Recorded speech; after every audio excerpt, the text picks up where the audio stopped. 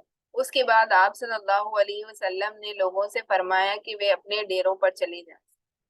تو اللہ کے نبی صلی اللہ علیہ وسلم اس سے مخاطب ہو کر یہ ساری چیزیں فرمائیں اور ان لوگوں کو بھی جلدی سے اپنے ڈیروں میں جانے کے لیے فرما دیا۔ تو اگلا ٹاپک ہم سٹارٹ کرنے لگے ہیں۔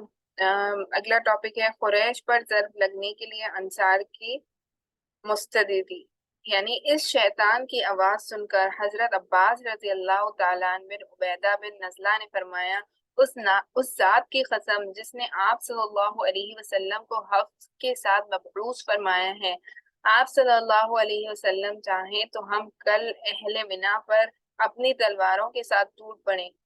تو آپ صلی اللہ علیہ وسلم نے فرمایا، ہمیں اس کا حکم نہیں دیا گیا ہے، بس آپ لوگ اپنے ڈیروں میں چلے جائیں۔ اس کے بعد لوگ واپس جا کر سو گئے یہاں تک کہ صبح ہو گئی۔ تو اس کے بارے میں یہ بتایا گیا۔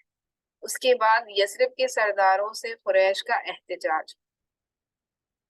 تو جب قریش کو معلوم ہوا تو انہوں نے کس طریقے سے احتجاج کیا، اس کے بارے میں بھی ہم گفتگو کر لیتے ہیں۔ تو یہ خبر قریش کے کانوں تک پہنچی تو غم و عالم کی شدت سے ان کے اندر کوہرام مچ گیا۔ آپ امیجن کر سکتے ہیں کہ آپ دیکھیں مکے کے اتھارٹیٹو جو سردار تھے، ان تک جب یہ بات پہنچی کہ ایک دوسری جگہ یعنی یثرب مدینے کے لوگ وہ اتنا آگے بڑھ چکے ہیں کہ وہ اللہ کے نبی صلی اللہ علیہ وسلم کی مدد کرنے کے لیے بھی راضی ہیں اور اللہ کے نبی صلی اللہ علیہ وسلم کی ہجرت کے بارے میں وہ سوچ رہے ہیں، تو ان کے اندر کوہرام سمجھ گیا، کیونکہ اس جیسی بیعت کے جو نتائج ان کی جان و مال پر مرتب ہو سکتے تھے اس کا انہیں اچھی طرح اندازہ تھا۔ چنانچہ صبح ہوتے ہی ان کے سردار اور اکابر مجرمین کے ایک بھاری بھرکم وفد نے اس معاہدے کے خلاف سخت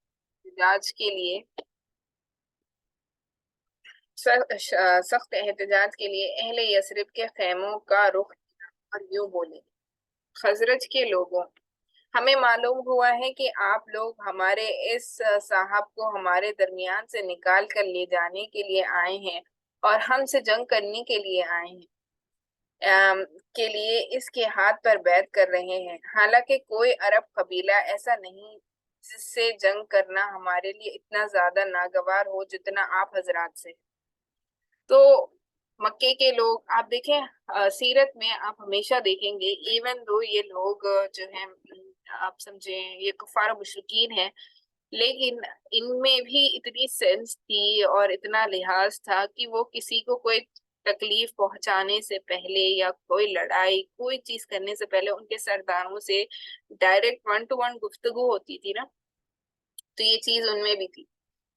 لیکن آج ہم کس ماحول میں رہتے ہیں، بنا کسی کو بتائے، بنا کسی کو کوئی اطلاع دیے، عورتوں کو بچوں کو سارا ہی کو آدمیوں کے ساتھ سب مل کر ایک ہی ساتھ بم سے اڑا دیا جاتے ہیں، ایسی چیزیں کی جاتی ہے۔ لیکن آپ سیرت کے حوالے سے دیکھیں گے کوئی جنگ کا بھی اگر فیصلہ ہوتا ہے یا کوئی لڑائی بھی کرنے کا ان کا ارادہ ہوتا ہے تو پہلے سرداروں کو بتاتے، بچوں کو اور عورتوں کو وہاں سے خالی کیا جاتا اور پھر ایک خالی میدان میں جا کر وہ جنگ کیا کرتے۔ لیکن چونکہ مشرکین خزرج اس بیعت کے بارے میں سرے سے کچھ جانتے ہی نہیں تھے، کیونکہ یہ مکمل رازداری کے ساتھ رات کی تاریکی میں زیر عمل آئی تھی، اس لیے ان مشرکین نے اللہ کی قسم کھا کر یقین دلایا کہ ایسا کچھ ہوا ہی نہیں ہے، ہم اس طرح کی کوئی بات سرے سے جانتے ہی نہیں ہیں۔ بلکہ آخر یہ وفد عبداللہ بن عبادہ بن سلول کے پاس پہنچا۔ تو آپ سمجھیں مدینے سے جو لوگ آئے تھے، جو سردار لوگ تھے اور جو عام لوگ تھے، ان میں بھی کچھ ایسے تھے جو ابھی بھی مشرکین ہی تھے نا، جو ایمان نہیں لائے تھے۔ لیکن جیسے کہ میں نے آپ کو بتایا ہے گزشتہ نشست میں کہ جس بھی طریقے میں سے دین ابراہیمی ان لوگوں میں باقی تھا، حج کا جو ہے رواج ان میں عام تھا، یعنی کہ وہ مشرک تو تھے لیکن وہ حج کے لیے آیا کرتے تھے۔ تو یہ جو لوگ مکے کے جو سرداران تھے وہ مشرکین کے ان سرداروں سے آ کر انہوں نے پوچھا کہ ہمیں ایسا پتا چلا ہے کہ آپ اس لیے آئے. لیکن ان سرداران جو مشرکین تھے ان کو تو اس بات کا کوئی پتہ ہی نہیں تھا، کیونکہ یہ رازداری سے رات کے اندھیرے میں تاریکی میں کی گئی تھی نا، اور وہی لوگوں کے اندر اس کو معلوم تھا. آپ سمجھیں جن کو بس جنہوں نے ایمان قبول کر لیا تھا. تو آخر میں ان میں سے جو مشرکین میں سے جو بڑا سردار تھا اس کے پاس یہ پہنچا. تو اس نے کیا کہا، وہ کہنے لگا کہ یہ باطل ہے، ایسا نہیں ہوا ہے، اور یہ تو ہو ہی نہیں سکتا کہ میری قوم مجھے چھوڑ کر اس طرح کا کام کر ڈالے. اگر میں یثرب میں ہوتا تو بھی مجھ سے مشورہ کے بغیر میری قوم ایسا نہ کرتی. تو اس کو بڑا یقین تھا کہ اس کی قوم اس کے ساتھ ایسا نہیں کرے. باقی رہے مسلمان تو انہوں نے کنکیوں سے ایک دوسرے کو دیکھا اور چپ سد لی، یعنی کہ ایک دوسرے کی طرف انہوں نے دیکھا جو مسلمان ہو گئے تھے، لیکن انہوں نے خاموشی کو اختیار کیا. ان میں سے کسی نے ہاں یا نہیں کے ساتھ زبان ہی نہیں کھولی. آخر قریش کے سرداروں کا رجحان یہ رہا کہ مشرکین کی بات سچ ہے، اس لیے وہ نامراد واپس چلے گئے. تو جو ان کے سرداران تھے ان سے جب آ کے یہاں کے مکے کے سرداران نے گفتگو کی ہے اور انہوں نے بتایا کہ ہمیں تو اس بارے میں کوئی بات پتہ ہی نہیں ہے، اور جو مسلمان ہو گئے تھے وہ بھی خاموش تھے، انہوں نے خاموشی اختیار کی تھی. تو بالآخر یہ جو مکے کے مشرک سرداران تھے یہ نامراد واپس ہو گئے. اس کے بعد اگلا جو ہمارا ٹاپک ہے وہ ہے خبر کا یقین اور بیعت کرنے والوں کا تعاقب. تو مکے کے سردار تقریباً اس یقین کے ساتھ پلٹے تھے کہ یہ خبر غلط ہے، لیکن اس کی خرید میں وہ برابر لگے رہے. یعنی کہ ان کو وہ واپس تو چلے گئے تھے لیکن انہیں بالکل اس چیز کا شبہ ہو گیا تھا کہ ان میں سے کچھ لوگ ہیں جنہوں نے یہ بیعت کی ہے. تو وہ اس کو پتہ لگانے کے لیے وہ اس کے پیچھے لگ گئے. بالآخر انہیں یقینی طور پر معلوم ہو گیا کہ خبر صحیح ہے اور بیعت ہو چکی ہے.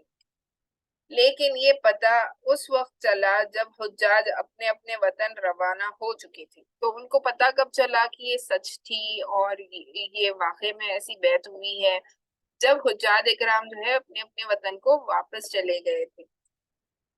اس لیے ان کے سواروں نے تیز رفتاری سے اہل یثرب کا پیچھا کیا، لیکن موقع نکل چکا تھا. البتہ انہوں نے سعد رضی اللہ تعالی عنہ بن عبادہ اور منذر رضی اللہ تعالی عنہ بن عمیر کو دیکھ لیا اور انہیں خریدا. لیکن منذر رضی اللہ تعالی عنہ زیادہ تیز رفتار ثابت ہوئے اور نکل بھاگے.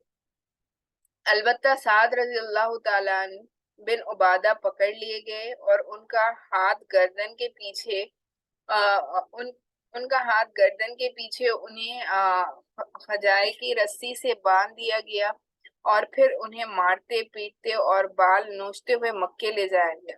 تو ایک صحابی تھے جو چھوٹ گئے، باقی کے صحابہ جو تھے وہ آگے نکل چکے تھے، لیکن ایک صحابی تھے جن کا نام ملتا ہے سعد بن عبادہ، وہ پکڑے گئے تھے اور ان کو رسیوں سے باندھ کر بڑی تکلیف دی گئی اور مارا گیا.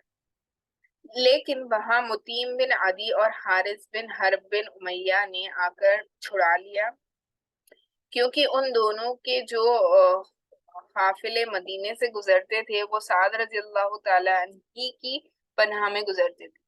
تو سعد رضی اللہ تعالیٰ عنہ کو چھڑا لیا گیا، دوسرے دو صحابہ اکرام نے ان کو چھڑا لیا. کیونکہ اگر مکے کے لوگوں کا جانا جو تھا نا سفر کے حوالے سے تو وہ مدینے ہی سے ہوتا تھا، یثرب سے ہی ہوتا تھا، اور وہاں سے جہاں سے وہ گزرتے تھے وہ علاقہ حضرت سعد رضی اللہ تعالیٰ عنہ ہی کا تھا. تو ادھر انصار ان کی گرفتاری کے بعد باہم مشورہ کر رہے تھے کہ کیوں نہ دھاوا بول دیا جائے، یعنی کہ ان سے لڑائی اور جنگ کیا جائے. مگر اتنے میں وہ دکھائی پڑے، یعنی کہ اتنے میں وہ دکھائی پڑے اور اس کے بعد تمام لوگ بخیریت مدینہ پہنچ گئے، کیونکہ ان کو چھوڑ دیا گیا. کیونکہ اگر وہ ان کو رکھ لیتے تو مدینے میں وہ جو راستے سے وہ سفر کے لیے جاتے اس راستے سے مکے والوں کو جانے کی اجازت ہی نہیں ہوتی نا. تو اس طریقے سے ہوتا کیا کہ تجارت ہی بند ہو جاتی. تو اس وجہ سے انہوں نے ان کو چھوڑ دیا. تو یہی عقبہ کی دوسری بیعت ہے جسے بیعت عقبہ کبریٰ کہا جاتا ہے. تو یہ جو دوسری بیعت عقبہ تھی نا اسے بیعت کبریٰ بھی کہا، بیعت عقبہ کبریٰ کہا جاتا ہے. یہ بیعت ایک ایسی فضا میں زیر عمل آئی تھی جس پر محبت و وفاداری، منتشر اہل ایمان کے درمیان تعاون و تناصر، باہمی اعتماد اور جان سپاری اور شجاعت کے جذبات چھائے ہوئے تھے. یعنی صحابہ اکرام رضی اللہ تعالیٰ عنہ جو تھے، جو ایمان لائے تھے، ان کے اندر اتنے سچا ان کا اور اتنا بلند ان کا ایمان کا جذبہ تھا کہ وہ دین اسلام کے لیے جنگ کرنے کے لیے، اللہ کے نبی صلی اللہ علیہ وسلم کی حفاظت کے لیے اپنے آپ کو پیش کرنے کے لیے حاضر تھے. یثربی اہل ایمان کے دل اپنے کمزور مکی بھائیوں کی شفقت سے لبریز تھے. ان کے اندر ان بھائیوں کی حمایت کا جوش تھا اور ان پر ظلم کرنے والوں کے خلاف غم و غصہ تھا. تو یثرب کے جو لوگ تھے ان کے اندر جو مکے کے مشرکین تھے جنہوں نے ایمان لانے والوں کے ساتھ بڑی تکلیفیں دی تھی مسلمانوں کو، ان کے لیے ان کے دل میں بڑا غصہ تھا کہ ان سے جنگ کریں یا ان سے ان مسلمانوں کو بچا لیں. ان کے سینے اپنے اس بھائی کی محبت سے سرشار تھے جسے دیکھے بغیر محض للہ فی اللہ اپنے بھائی قرار دے لیا تھا. یعنی کہ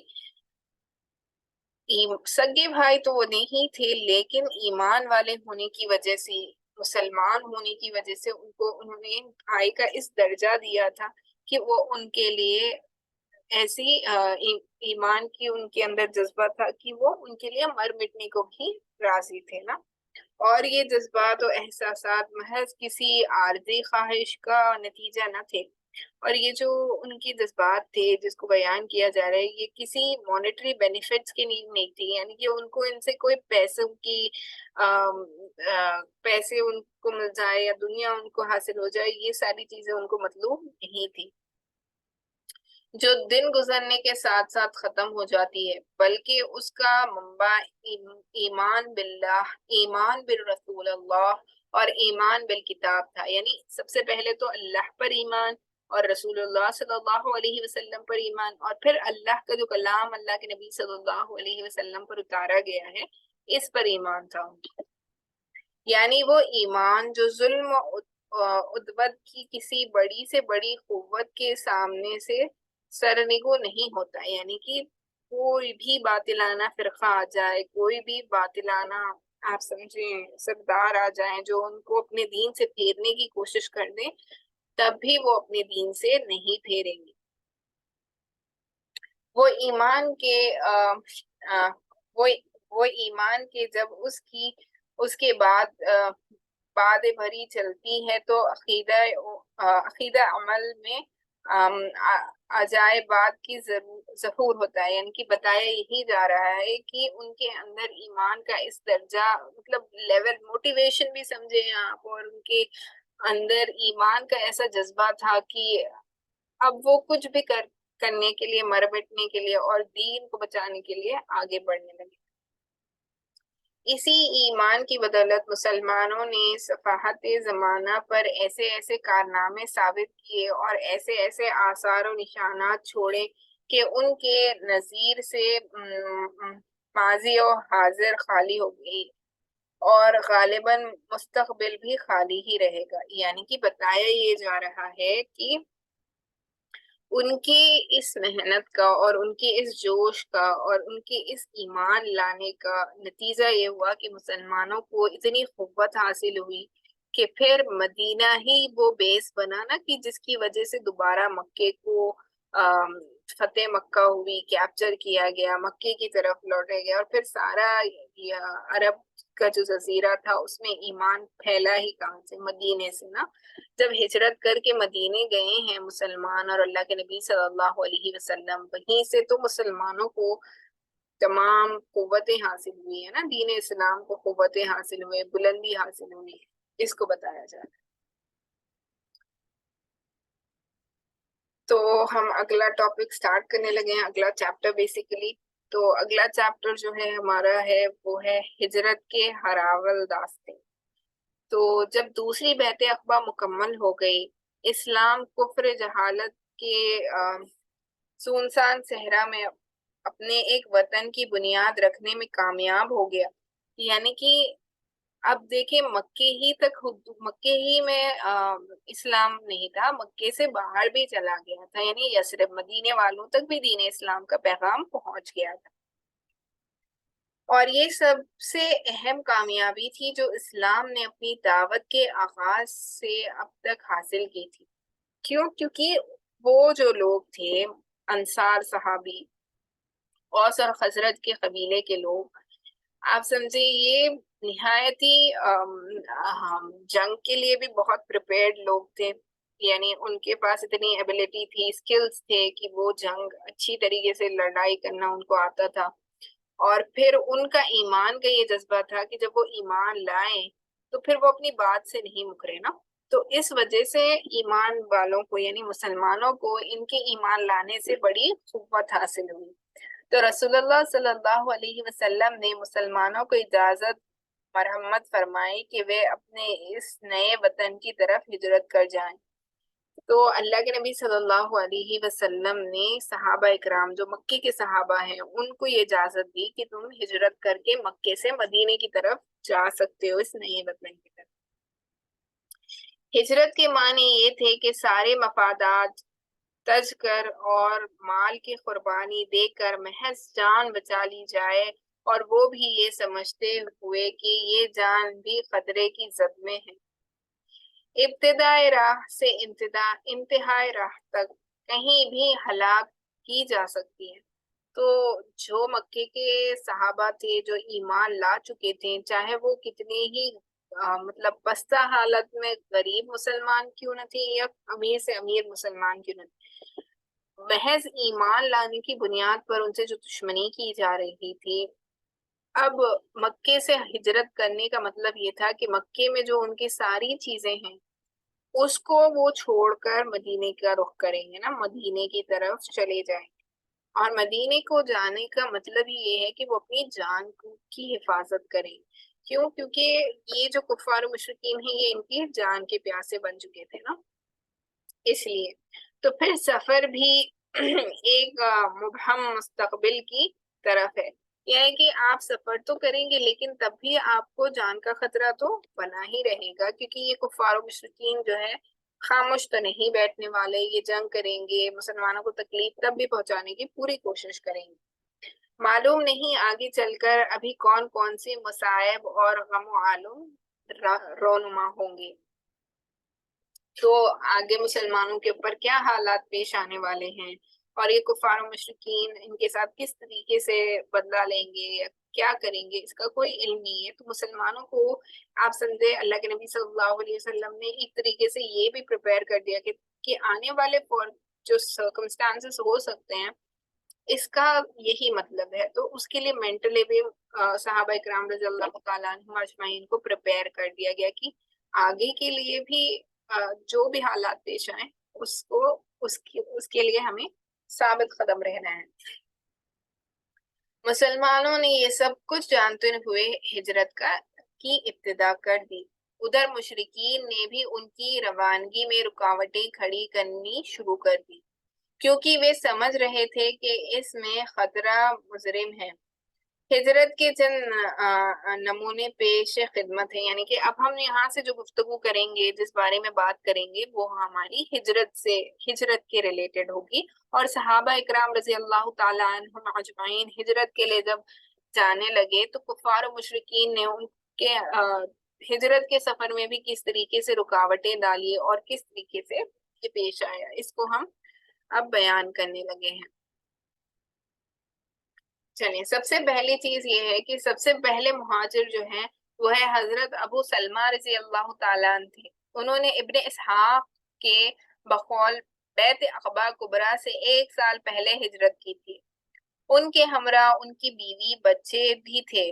جب انہوں نے روانہ ہونا چاہا تو ان کے سسرال والوں نے کہا کہ یہ رہی آپ کی بیگم، اس کے متعلق تو آپ ہم پر غالب آ گئے، لیکن یہ بتائیے کہ یہ ہمارے گھر کی لڑکی آخر کس بنا پر ہم آپ کو چھوڑ دیں کہ آپ اسے شہر شہر گھماتے پھریں؟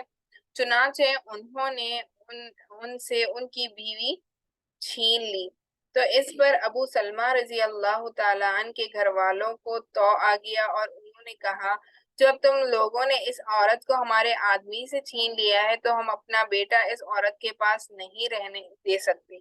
چنانچہ دونوں فریق نے اس بچے کو اپنی طرف کھینچ لیا، جس سے اس کا ہاتھ اکھڑ گیا اور ابو سلمہ رضی اللہ تعالیٰ عنہ کے گھر والے اس کو اپنے ساتھ لے گئے۔ خلاصہ یہ ہے کہ ابو سلمہ رضی اللہ تعالیٰ عنہ نے تنہا مدینے کا سفر کیا۔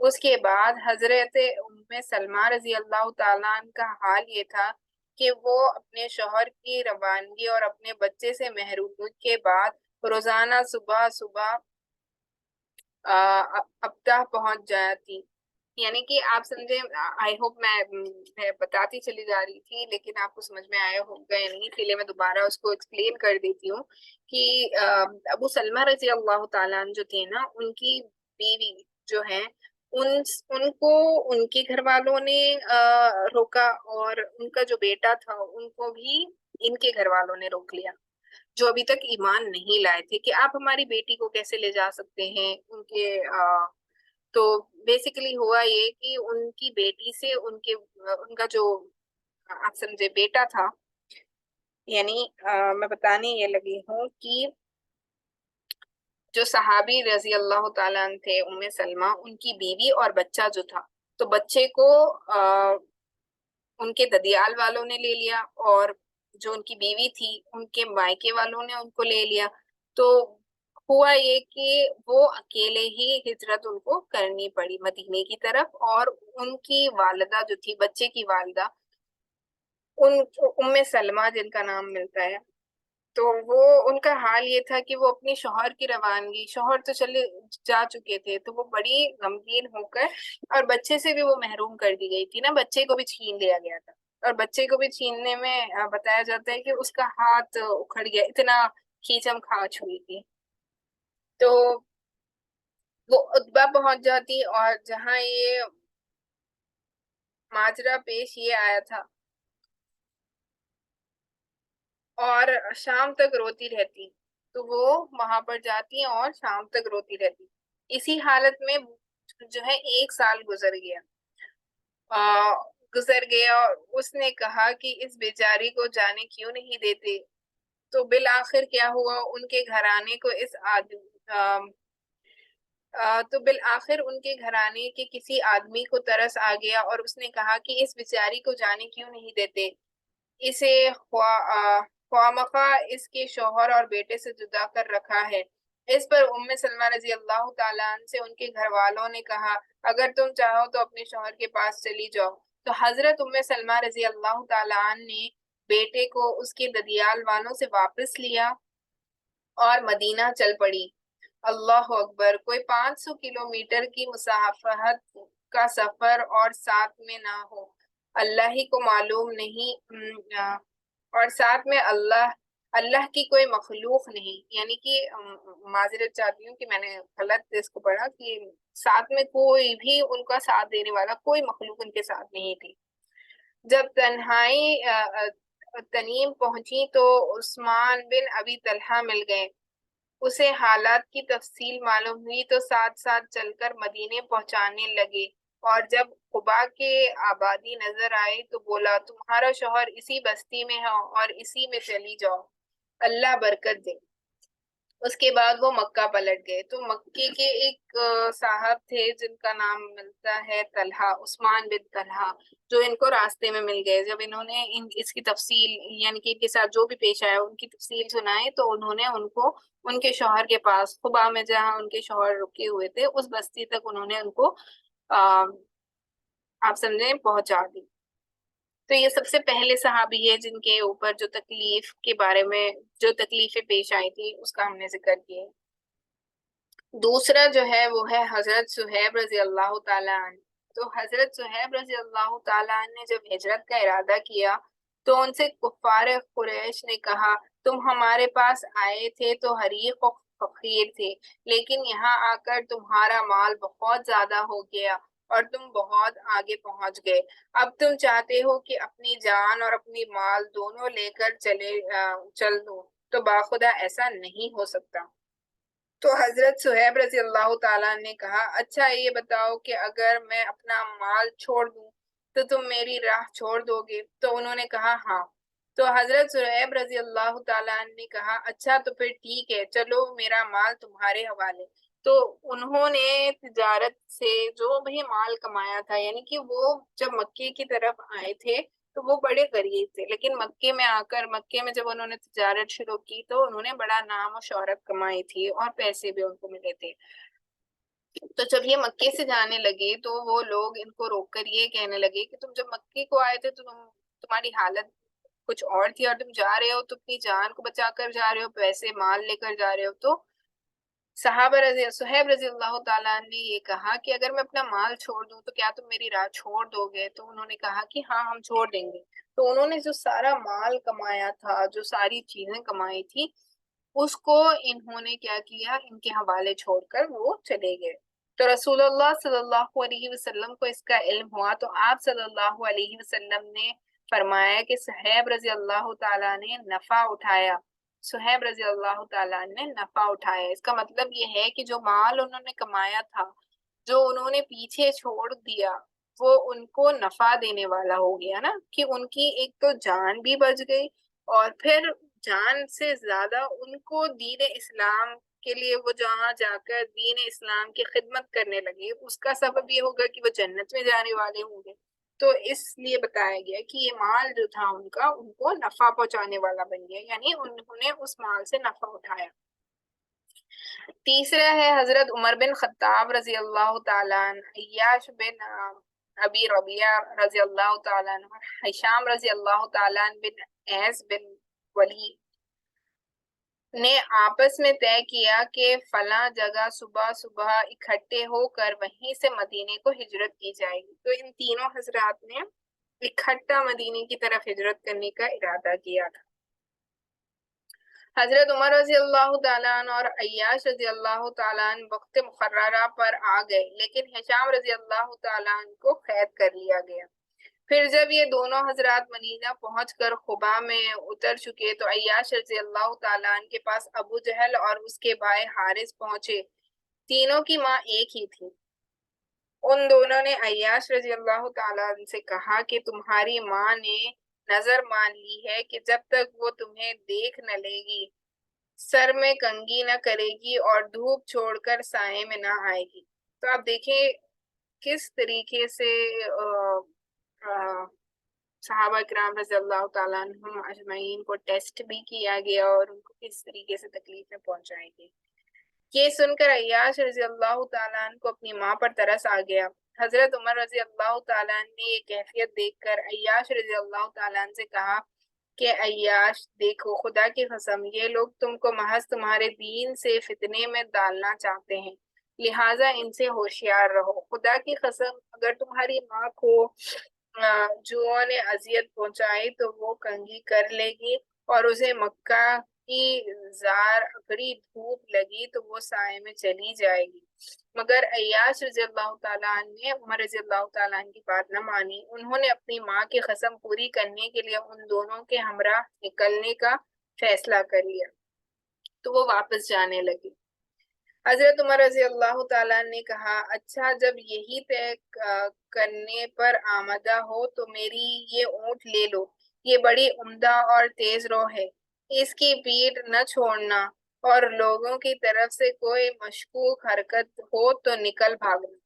تو حضرت عمر رضی اللہ تعالیٰ نے عیاش رضی اللہ تعالیٰ کو اپنی اونٹنی دی، سب سے اچھی اونٹنی، تاکہ ان سے ہوشیار بھی رہنا، اور اگر یہ ان کی کوئی سازش ہے تمہیں پھنسانے کے لیے تو تم وہاں سے تیزی سے بھاگ نکلنا۔ تو عیاش رضی اللہ تعالیٰ اونٹنی پر سوار ان دونوں کے ہمراہ نکل پڑے۔ راستے میں ایک جگہ ابو جہل نے کہا بھائی میرا یہ اونٹ تو بڑا سخت نکلا، کیوں نہ تم مجھے بھی اپنی اس اونٹنی پر پیچھے بٹھا لو۔ تو عیاش رضی اللہ تعالیٰ عنہ نے کہا کہ ٹھیک ہے. اس کے بعد اونٹنی بٹھا دی. ان دونوں نے اپنی اپنی سواریاں بٹھائیں تاکہ ابو جہل رضی اللہ تعالیٰ ابو جہل اور عیاش رضی اللہ تعالیٰ عنہ کی اونٹنی پر بیٹھ جائے. لیکن جب تینوں زمین پر آ گئے تو یہ دونوں اچانک عیاش رضی اللہ تعالیٰ عنہ پر ٹوٹ پڑے اور انہیں رسی سے جکڑ کر باندھ دیا، اور اسی باندھی ہوئی حالت میں دن کے وقت مکہ لے گئے اور کہا کہ اے اہل مکہ، اپنے بے وقوفوں کے ساتھ ایسا ہی کرو جیسا ہم نے اپنے اس بے وقوف کے ساتھ کیا ہے. تو گویا ان کی یہ سازش تھی اور ان کو لے جانے کے لیے. جب وہ اونٹ سے اترے تو ان کو رسی سے باندھ کر گھسیٹتے ہوئے مکے کی طرف لے جایا گیا، اور لوگوں سے بھی یہ کہا گیا کہ تم بھی اس بے وقوف کی طرح نہ بننا. اگر تم بھی بے وقوف بنے تو تمہارا بھی یہی حشر ہوگا. یعنی کہ بیسیکلی بے وقوفوں کے ساتھ ایسے ہی کرنے کے بارے میں انہوں نے بتایا. تو عازمین ہجرت کو علم ہو جانے کی صورت میں ان کے ساتھ مشرکین جو سلوک کرتے تھے اس کے یہ 3 نمونے ہیں، لیکن ان سب کے باوجود لوگ آگے پیچھے پے در پے نکلتے ہی رہے.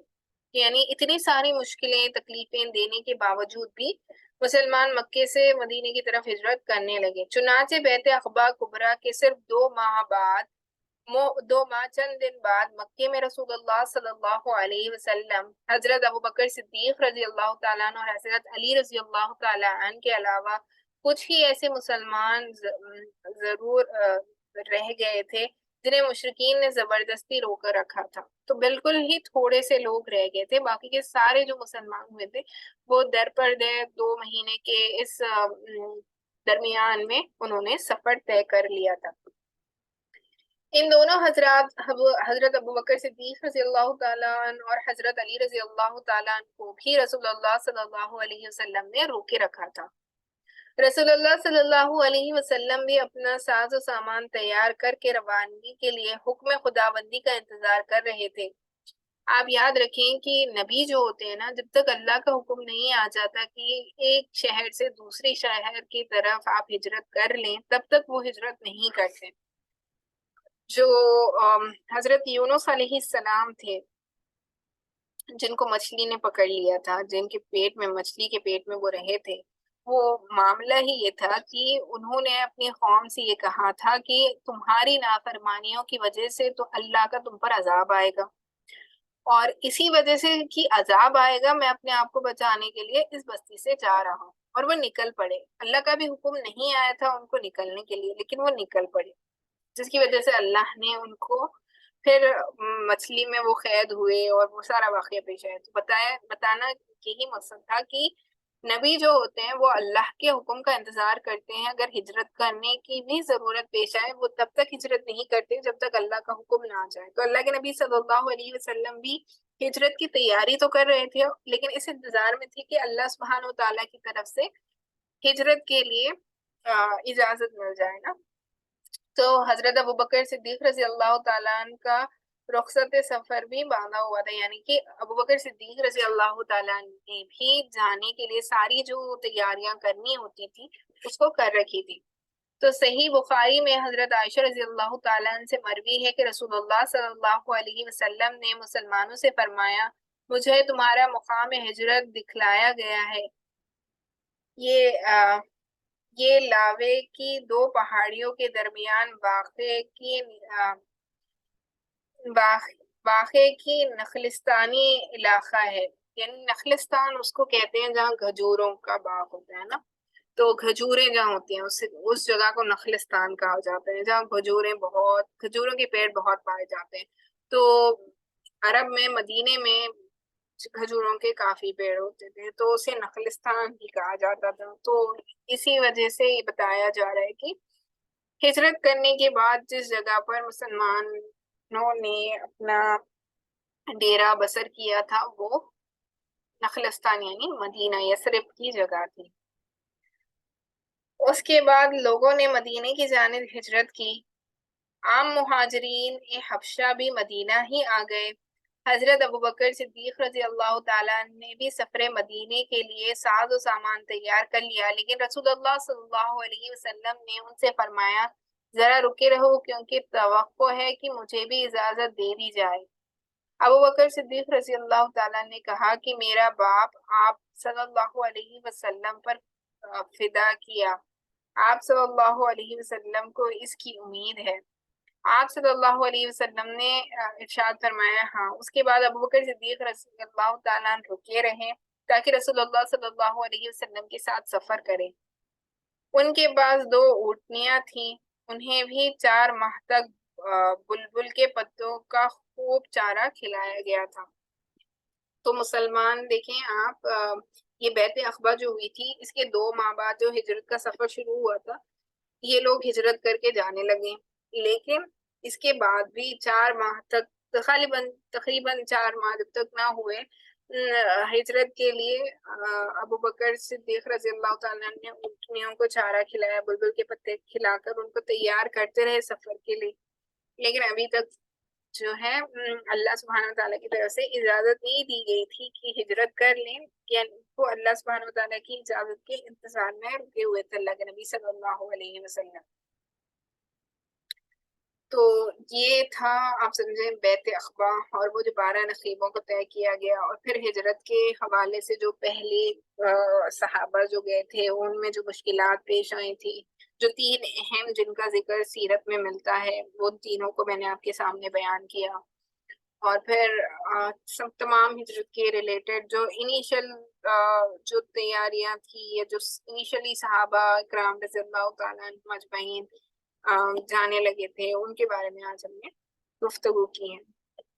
انشاءاللہ اس سے آگے کی گفتگو نیکسٹ والا جو چیپٹر ہے اس کو میں چاہتی ہوں کہ ہم نیو سیشن میں انشاءاللہ اگلے سیشن میں ہم اس کو سٹارٹ کریں۔ بیسیکلی نیا چیپٹر سٹارٹ ہوگا اگلے سیشن میں۔ آج کی بات کو ہم یہیں پر مکمل کرتے ہیں۔ امید ہے کہ اللہ کے نبی صلی اللہ علیہ وسلم کی ہجرت کے متعلق بیعت عقبہ کے بعد جو نقیب طے کیے گئے اور جو گفتگو آج ہم نے کی ہے آپ کو اچھے سے سمجھ میں آ گئی ہوگی۔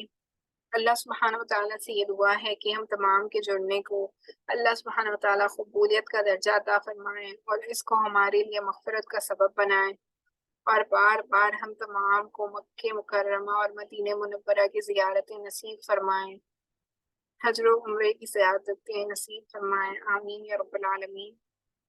وآخر دعوانا ان الحمد للہ رب العالمین۔ سبحان اللہ وبحمدہ، سبحانک اللہم وبحمدک، ونشہد ان لا الہ الا انت، نستغفرک ونتوب الیک۔ سبحان ربک رب العزت عما یصفون، وسلام علی المرسلین، والحمد للہ رب العالمین۔ اللہم صلی علی سیدنا ونبینا وشفیعنا ومولانا محمد افضل الصلوات وعدد معلوماتک۔